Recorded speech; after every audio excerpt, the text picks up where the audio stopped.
Thank you, Alan Aoka, for that report. The government will allow the importation of raw sugar, which will be refined locally for industrial and domestic use. Trade Cabinet Secretary Lee Kinyanjui says the move will save the country billions of shillings spent on sugar imports, standing at about 400,000 metric tons annually. Wycliffe Oketch reports. Traditionally, Kenya has been a net importer of sugar to plug a yawning deficit in local production. However, the country has been making major strides towards self-sufficiency, with the government banning imports in November last year. This saw sugar imports falling by 45% in the third quarter of 2024 due to an oversupply of the commodity in the local market. Trade Cabinet Secretary Lee Kinyanjui says the country is currently importing all the industrial sugar used locally, thus costing the country billions of shillings in forex outflow.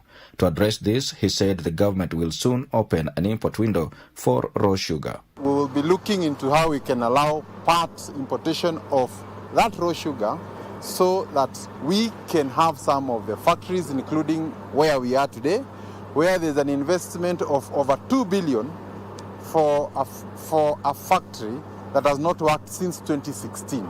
Speaking during a fact-finding mission at the Kibos sugar factory in Kisumu, the CS said the imported raw sugar will also enable local refining to plug the estimated 400,000 metric tons deficit in ordinary sugar. We will be looking into how we can allow the raw sugar in the hope that farmers within this region and in the country at large, in the near future, will be able to produce enough sugar both for domestic consumption and industrial consumption.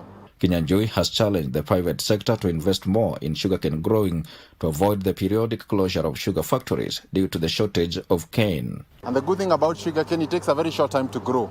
So this is a matter we can address in the next 2 to 3 years so that we can have self-sufficiency.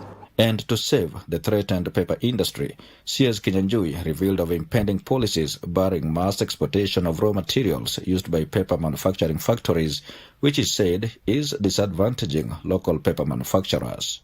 For Prime Edition from Kisumu County, I am Wycliffe Oketch.